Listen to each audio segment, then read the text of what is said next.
So I thought I'd do a little thing of the books that I'm reading, or listening to, I guess, because of audiobooks. Right now, I'm listening to Michel Foucault's book, Madness and Civilization. I think it was Madness in the Age of Reason. But it's very interesting kind of take on how we treat madness, or basically craziness. How that, at least I'm only in the first, I'm like an hour into the book. Actually, no, 2 chapters, I think. Yeah. So the way he's kind of breaking it down is we need someone.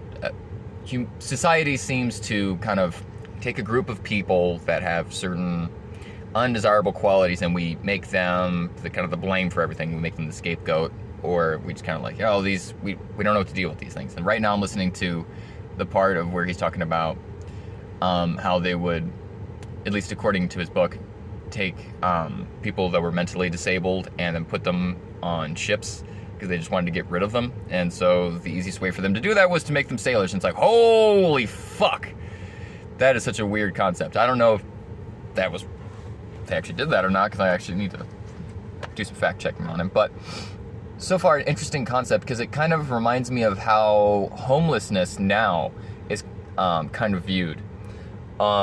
It's the homeless person now is kind of viewed like the leper back in the day, because that's also one of the comparisons he uses, is that a leprous person back in the day, eventually, once that kind of stopped being a thing, they transferred their fear slash pushing them away, they transferred that to people with mental disabilities.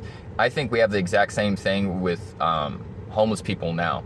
People are constantly like, oh, these homeless people, they just don't want a job, or they just want to do drugs. It's like, there's actually a shit ton more that goes into why people become homeless than drugs or doesn't want a job. That's like, actually not even, I don't think that's the real reason. I think those two things are symptoms of what created them to become homeless in the first place. But we have this weird way of treating them as almost inhuman in our society, because we have a growing homeless population. Washington State, I believe, has one of the highest eviction rates in the United States, and that's where I live currently. And so it's mind-boggling for me to see all these people that are just not being taken care of by our society. We are just turning a blind eye, and we pay so much money in taxes, yet we can't get very basic things fixed, like the homeless problem, which is really a bunch of other problems that are here for real